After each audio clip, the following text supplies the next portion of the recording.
This is Matthew Kraig Kelly, host of The Looking Glass. The Looking Glass is an unusual podcast, a hybrid of true crime and history. While there are many journalists, amateur historians, and true crime enthusiasts producing excellent podcasts these days, this one is different. I am a historian by training and a criminal investigator by profession. I aim to bring this expertise and experience to bear on the crimes we will be investigating, and hope to offer listeners valuable insights along the way. With a bit of luck, we may even solve a murder or two. And with that, let me welcome you to The Looking Glass. And the wheel of destiny is turned. The survival of peace and freedom will be determined by whether the American people have the moral standard. 5, 4. The great silent majority. Castle. Drive.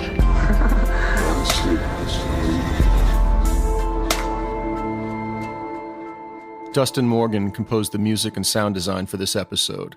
Our cast features Chad Dinella as Dr. Jeffrey MacDonald, Shano Alexander as Specialist Kenneth Micah, and Michael Hensley as Sergeant Richard Tevere. You can follow us on Facebook at The Looking Glass True Crime Podcast and on Instagram at @TheLookingGlass_podcast. We will be posting Season 1 related documents, photographs, and short essays regularly at both of these accounts. If you enjoyed the podcast, please tell your friends. We appreciate your support.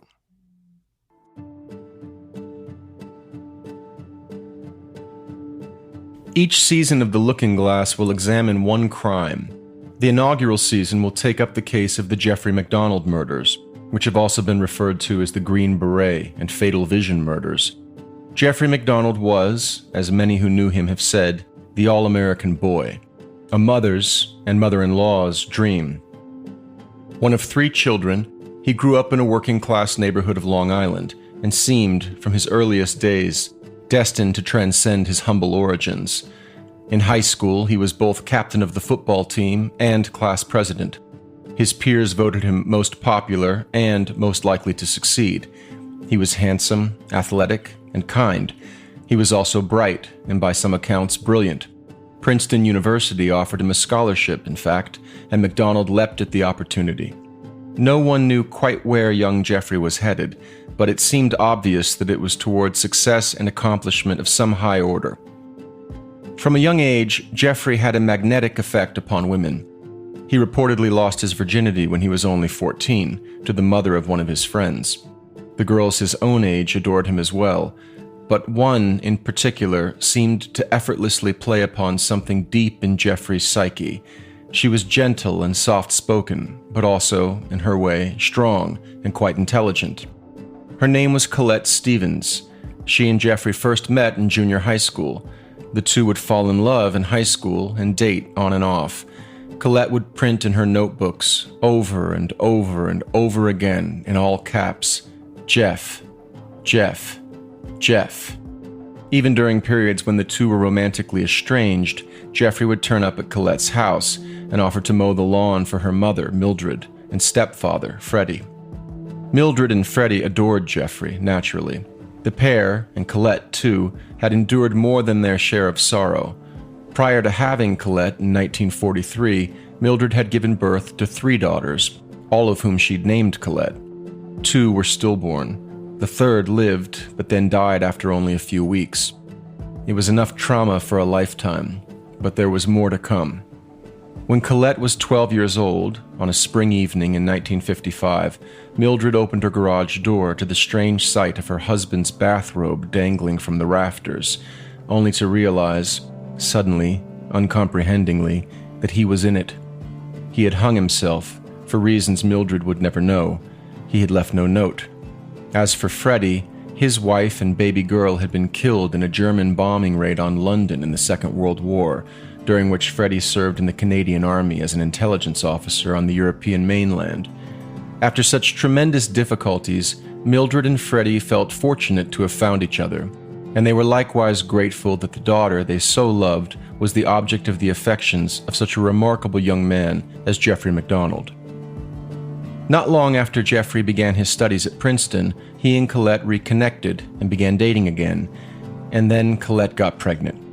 It had been an accident, and Mildred and Freddie were not thrilled at the news, but they supported the young couple's plan to keep the baby and to marry, which Colette and Jeffrey did that September of 1963 in Greenwich Village.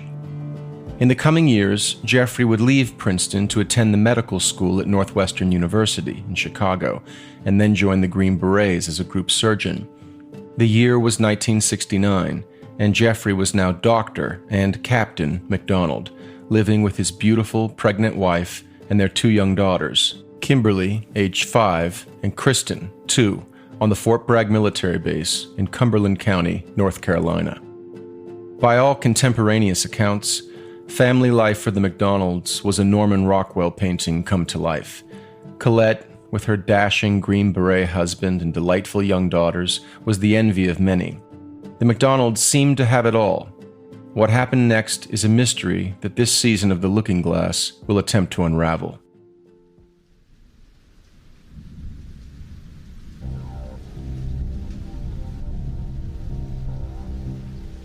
Around 3:40 a.m. on February 17, 1970, an emergency call came into the Carolina Telephone Company switchboard. An operator picked up the line, but there was only silence. She alerted her supervisor, Group Chief Operator Carolyn Landon, who checked the line and attempted to solicit some response from the caller, with no success. The call had originated from the Fort Bragg military base, so the operator immediately patched it through to the military police. After a few moments, a faint voice came on the line. 544 Castle Drive. Stabbed, a man seemed to whisper, and then, still faintly but clearly, 544 Castle Drive. 544 Castle Drive. 544 Castle Drive. MP Joseph Polk, a first lieutenant with the C Company of the 503rd Military Police Battalion on Fort Bragg, was in the Operations Division of the Provost Marshal Office, rewriting his duty officer's log to make it more legible, when his driver entered the room and said there was someone on the line. A strange call. Polk walked over to the military police desk and picked up one of the phones. The operator read off an address and indicated that a domestic disturbance was in progress. Polk exited the building, hopped in his patrol car, and headed straight to 544 Castle Drive. It was a short trip, and Polk arrived moments later, exiting his vehicle and approaching the front door of the building. He knocked a few times, but received no answer. He then began pounding, but still no answer. He would need a search warrant to enter the premises, so he began walking back to his patrol car. Suddenly, one of his men called out to him. Several of the MPs had gone around to the back of the residence and discovered that the back door was open. The screen door was closed, but it was unlocked. Sergeant Richard Tevere made his way inside, walking gingerly through a small utility room and into the master bedroom, where he noticed the bodies of a man and a woman lying limp on the floor. He immediately ran back out and shouted, "We need to get some men back here. Someone's been stabbed." Tevere then returned to the bedroom, this time with his pistol drawn and 2 MPs in tow. He slowly approached the man on the floor, who appeared to be conscious. The man's head was resting on the woman's left shoulder. MP Kenneth Micah knelt down beside him, touching his face. "Check my kids. I heard my kids crying," the man whispered. He also instructed the MPs to feel for a pulse on his wife's leg. Micah leapt to his feet and rushed out into the hallway, which ran from the master bedroom through the center of the apartment, opening at the other end onto a small living room and kitchen. Micah hurried down the hallway and glanced briefly into the living room. A light was on in the kitchen. It cast a dim glow over the adjoining living room, where, apart from a coffee table and potted plant that were laying on their sides, nothing seemed to be out of place. He then walked back down the hall in the direction of the master bedroom, stopping at the open doors of the 2 children's bedrooms, which were located on either side of the hall.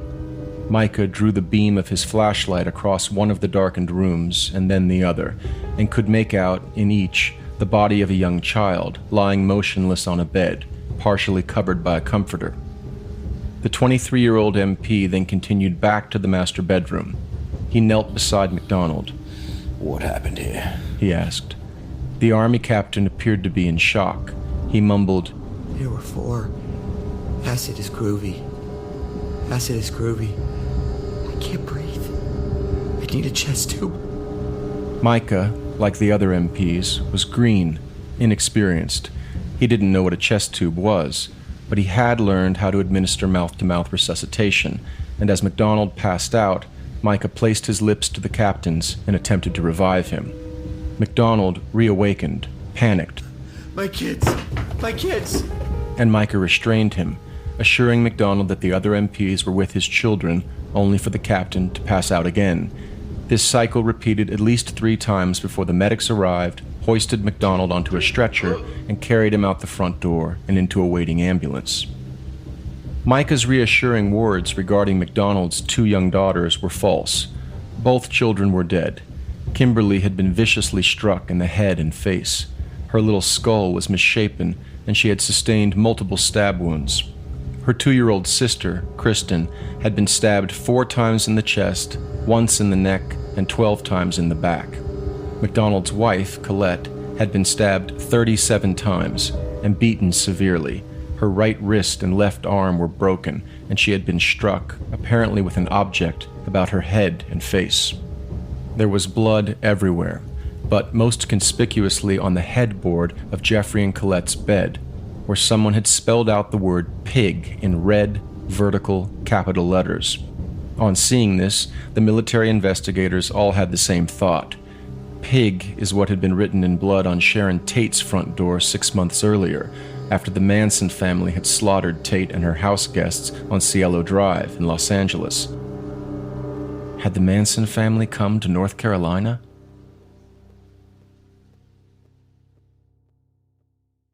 The crime scene was so mind-bendingly brutal. Butchered children, blood on the walls, anything seemed possible. And, of course, MacDonald's own account, which he had hinted at with his cryptic acid is groovy references, and would shortly elaborate at length, lent immediate credence to the idea that Manson acolytes, if not Manson himself, were responsible for this satanic assault. Rather than paraphrasing that account, I think it best to allow MacDonald to speak for himself, as he did to military investigators. Because in determining whether or not he was telling the truth, as every researcher of this case knows, one wants to put every conceivably relevant detail up on the board, and MacDonald's choice of words, his affect, his certainties and doubts, have struck seemingly everyone who has examined them as telling. The problem, of course, is that they tell different things to different people. Transcription of interview of Captain Jeffrey R. MacDonald, April 6, 1970, at CID Office, Fort Bragg, North Carolina.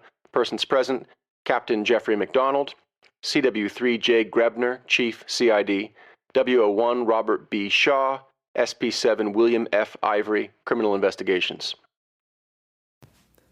Let's see. Monday night, my wife went to bed, and I was reading. And I went to bed about somewhere around 2 o'clock. I really don't know. I was reading on the couch, and my little girl, Christy, had gone into bed with my wife. And I went in to go to bed, and the bed was wet.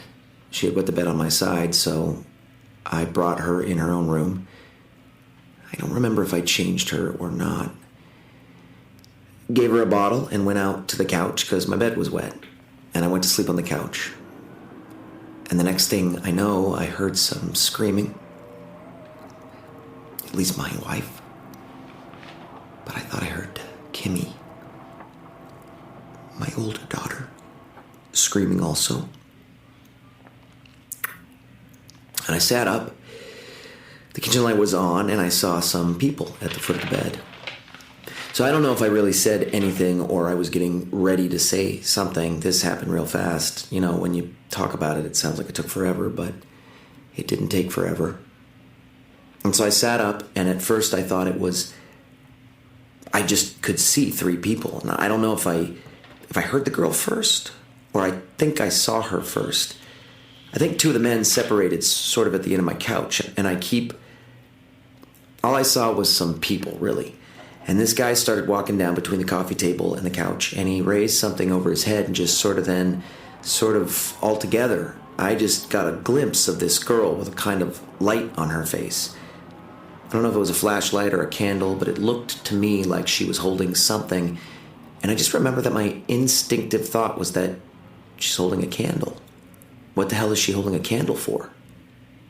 But she said, before I was hit the first time, kill the pigs. Acid's groovy. Now that's all. That's all I think I heard before I was hit the first time. And the guy hit me in the head. So I was knocked back at the end of the couch, and then I started struggling to get up. And I could hear it all then. And I could, maybe it's really, I don't know if I was repeating to myself what she just said or if I kept hearing it. But I heard, acid is groovy. Kill the pigs. And I started to struggle up, and I noticed 3 men now. And I think the girl was kind of behind them, either on the stairs or at the foot of the couch behind them. And the guy on my left was a colored man, and he hit me again. But at the same time, I was kind of struggling. And these 2 men, I thought, were punching me at the same time. Then I remember thinking to myself that, see, I work out with the boxing club sometimes. I was then, and I kept, geez, that guy throws a hell of a punch, because he punched me in the chest. And I got this terrible pain in my chest. And so I was struggling, and I got hit on the shoulder or the side of the head again. And so I turned, and I grabbed this guy's, whatever it was. I thought it was a baseball bat at the time, and I was holding it. I was kind of working up it to hold on to it. Meanwhile, both these guys were kind of hitting me, and all this time I was hearing screams. That's what I can't figure out, so let's see. I was holding, so I saw and all I got a glimpse was some stripes. I told you, I think they were E6 stripes. There was one bottom rocker, and it was an army jacket, and that man was a colored man, and the 2 other men, were white. And I didn't really notice too much about them, and so I kind of struggled, and I was kind of off balance because I was still halfway on the couch and halfway off, and I was holding on to this thing, and I kept getting this pain either in, like sort of in my stomach, and it kept hitting me in the chest. And so I let go of the club, and I was grappling with him, and I was holding his hand in my hand, and I saw, a blade. I didn't know what it was. I just saw something that looked like a blade at the time. And so then I concentrated on him. We were kind of struggling in the hallway right there at the end of the couch. And then really the next distinctive thing, I thought that I noticed that I saw some legs, that not covered, like I saw the tops of some boots. And I thought I saw knees as I was falling. But it wasn't what was in the papers that I saw white boots. I never saw white, muddy boots. I saw some knees at the top of the boots. And I told, I think, the investigators. I thought they were brown, as a matter of fact. And the next thing I remember, though, was lying on the hallway floor, and I was freezing cold, and it was very quiet, and my teeth were chattering, and I went down and to the bedroom, and I had this, I was dizzy, I wasn't really real alert, and my wife was lying on the floor next to the bed, and there was a knife in her upper chest. So I took that out, and I tried to give her artificial respiration, but the air was coming out of her chest. So I went and checked the kids, and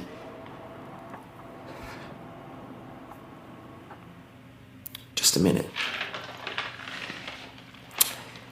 And they were, had a lot of, there was a lot of blood around. So I went back into the bedroom, and this time I was finding it real hard to breathe, and I was dizzy. So I picked up the phone, and I told this asshole operator that my name was Captain MacDonald, and I was at 544 Castle Drive, and I needed the MPs and a doctor and an ambulance. And she said, "Is this on post or off post?" Something like that. And I started yelling at her. Finally I told her it was on post, and she said, "Well, you'll have to call the MPs." So I dropped the phone, and I went back, and I checked my wife again, and now I don't know, I assume I was hoping I hadn't seen what I had seen, or I was starting to think more like a doctor. So I went back and I checked for pulses, carotid pulses and stuff, and there was no pulse on my wife, and I felt I was getting sick to my stomach, and I was short of breath, and I was dizzy, and my teeth were chattering because I was cold. And so I didn't know if I assumed I was going into shock because I was cold. That's one of the symptoms of shock. You start getting chills. So I got down on all fours, and I was breathing for a while. Then I realized that I had talked to the operator and nothing really had happened with her. But in any case, when I got back to check my wife and then went to check the kids, a couple times I had to, thinking that I was going into shock and not being able to breathe. Now when I look back, of course, it's merely a symptom, that shortness of breath. You weren't really that bad, but that's what happens when you get a pneumothorax. You think you can't breathe. And I had to get down on my hands and knees and breathe for a while, and then I went in and checked the kids and checked their pulses and stuff, and I don't know if it was the first time I checked them or the second time I checked them, to tell you the truth, but I had, blood on my hands. I had little cuts in here, and my head hurt. So when I reached up to feel my head, my hands were bloody, and so I think it was the second circuit, because by that time I was thinking better, I thought, and I went into that. I went into the bathroom right there and looked into the mirror, and nothing looked wrong. I mean, there wasn't really even a cut or anything. So then I went out in the hall. I couldn't breathe, so I was on my hands and knees in the hall, and it kept hitting me that really nothing had been solved when I called the operator. And so I went in, and that was in the middle of the hallway there, and I went the other way. I went into the kitchen and picked up the phone, and the operator was on the line. My other phone had never been hung up, and she was still on the line. She said, "Is this Captain MacDonald?" And I said, "Yes, it is." And she said, "Just a minute." And there was some dial tones and stuff, and then the sergeant came on. He said, "Can I help you?" So I told him that I needed a doctor and an ambulance, and that some people had been stabbed, and that I thought I was going to die. And he said, "They'll be right there." So I left the phone, and I remember going back to look again. And the next thing I knew, an MP was giving me mouth-to-mouth respiration next to my wife. Now I remember I don't know if it was for the first or second trip in the bedroom to see my wife, but I saw the back door was open. But that's immaterial, I guess. That's it. That's it. That's it. That's it. That's it. That's it. That's it. That's it.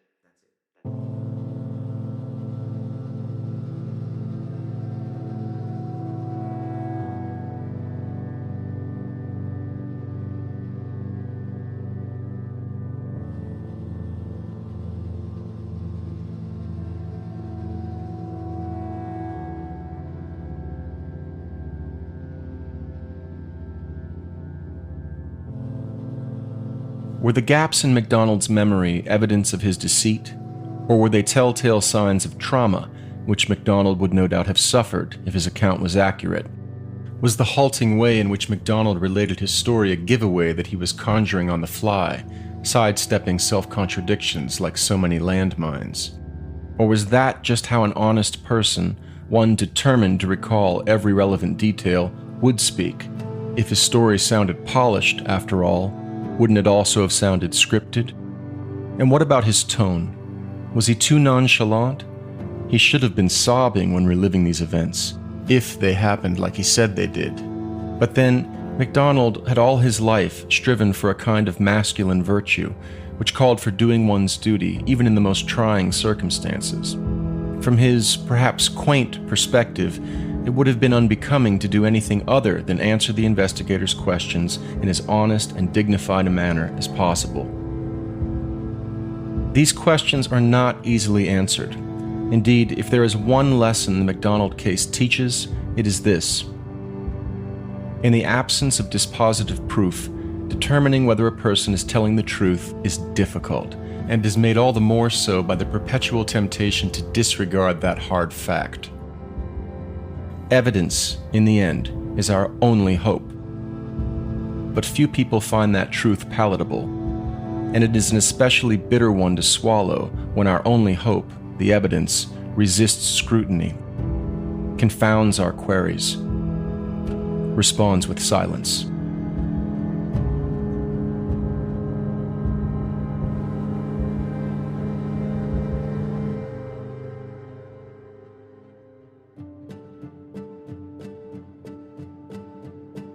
Indulge me in a brief moment of autobiography.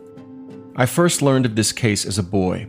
In November 1984, when I was 9 years old, NBC aired Fatal Vision, a two-part miniseries about the MacDonald murders.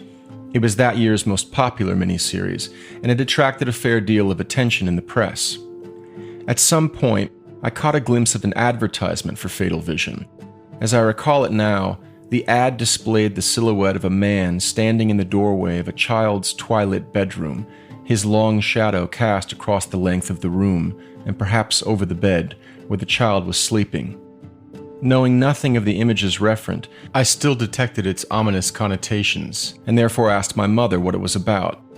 A year or so earlier, someone had, for some reason, left me in front of a television for 90 minutes when another TV movie, Helter Skelter, was airing. That was my introduction to Charles Manson. It scarred me for life, but also gave me the background understanding necessary to appreciate my mother's response when I asked her about the Fatal Vision ad. She told me that Fatal Vision was the true story of Jeffrey MacDonald, doctor, Green Beret, and family man, who one night murdered his own wife and kids, and then staged the crime scene to make it appear as if a gang of Manson-like hippies had done it. To make his story more believable, she told me, MacDonald had wounded and even gone so far as to stab himself. But, as a surgeon, he'd known just where to inflict the wounds so as to ensure they weren't fatal.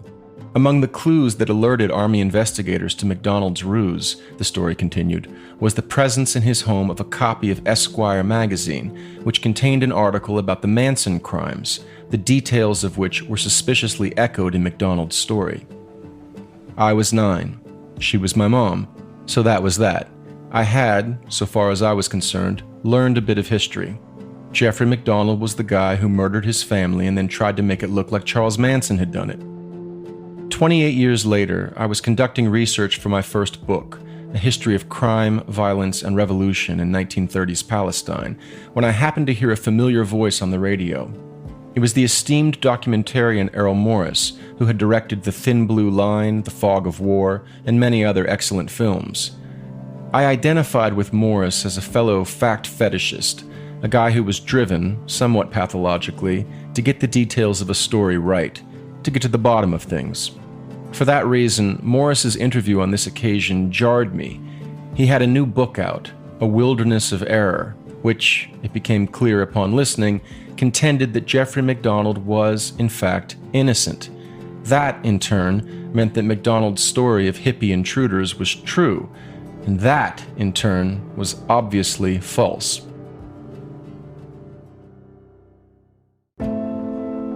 How could Errol Morris, of all people, have gotten this, of all cases, wrong? On reflection, of course, I came to appreciate that Morris had taken the time to research and write a book on the MacDonald case, whereas the source of my deep convictions on the matter was my memory of what my mother had told me about it when I was 9. How many of our most cherished beliefs have this quality, I wondered. I resolved to pick up A Wilderness of Error and to give Morris a shot at persuading me. In the meantime, I started reading up on the case, but I'd barely gotten started when I hit a snag. Morris simply couldn't be right. There was a detail in MacDonald's story that all but screamed fraud. It was the chant MacDonald had placed on the lips of his floppy hat-wearing, candle-holding female attacker. "Acid is groovy, kill the pigs," she'd supposedly repeated, while MacDonald's other male attackers were pummeling him. "Acid is groovy, kill the pigs" is not something actual hippies say. It's a cliché, It's what a type A alpha male imagines hippies would say. This conviction led me to declare with confidence that Errol Morris, for all his investigative acumen, had been hoodwinked by a charismatic con man. I have since come to appreciate that this intuition, that MacDonald's story is simply too implausible to be true, may be the very heart of the case. Perhaps not everything, but a great deal hangs on whether or not the implausibility claim holds water, and the only way to make that determination is to do some proper history. Generally speaking, people are convinced that Jeffrey MacDonald is guilty not because he is, although he may in fact be, but because they believe Joe McGinnis's story about MacDonald as told in the book Fatal Vision. But Fatal Vision, as we will see, is not a reliable history of the case. And while a number of other books and films have been made about the MacDonald murders, all of them helpful, we will seek in this season to examine the murders as a historical event, bringing the criteria of historical authenticity to bear upon the available evidence. No one has done this. Beginning next week, in episode 2, we will. That's next time on The Looking Glass.